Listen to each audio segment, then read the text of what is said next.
Thank you, Mr. Speaker. I rise today in memory of an extraordinary group of people. Yesterday was National Maritime Day, and I'll bring to the attention of the House legislation that I recently introduced, H.R. 5879, the World War II Merchant Marine Congressional Gold Medal.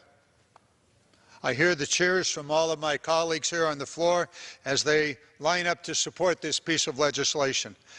Last year, my colleague Susan Brooks, my good Republican friend, introduced this legislation, and I'm grateful to her and to Congressman Don Young of Alaska for their support of this legislation this year.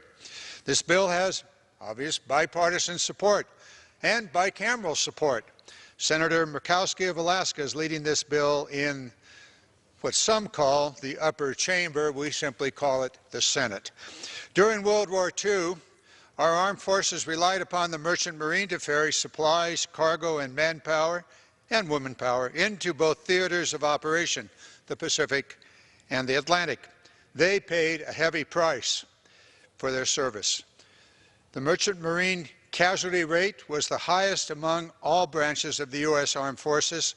An estimated 8,300 merchant mariners lost their life during the war, and around 12,000 were wounded.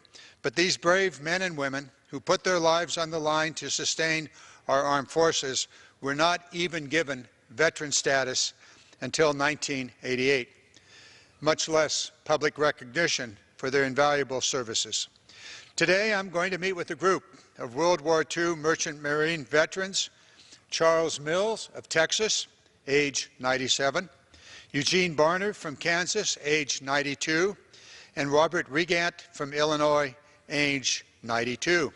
I'll also be meeting with families of other veterans who are no longer with us. I'm meeting them to hear firsthand their stories of bravery and peril in the service of our armed forces. They deserve the recognition of a Congressional Gold Medal, and that's precisely what this legislation will do. I urge you, all the members of this House and the Senate, to give our merchant marine veterans and their families the honor they deserve. I'll also be discussing with these gentlemen and their families a piece of legislation that we introduced a day before yesterday. We call it the Energizing the American Shipbuilding Industry, taking a small percentage of the oil and natural gas that we are now exporting and requiring that that be on American-built ships with American mariners so that we can maintain the extraordinary tradition of bravery and service that the World War II mariners showed this nation. If we were successful in passing this legislation, we would be building some 50 ships or more in our shipyards all across America, providing jobs in the upper Midwest, where they build the great engines for these ships, the pumps, the pipes, and the electronic systems.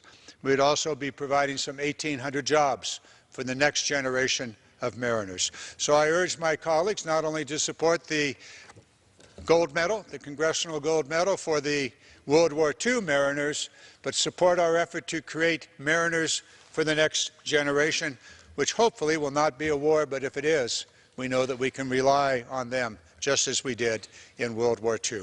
And with that, Mr. Speaker, I yield back. The chair recognizes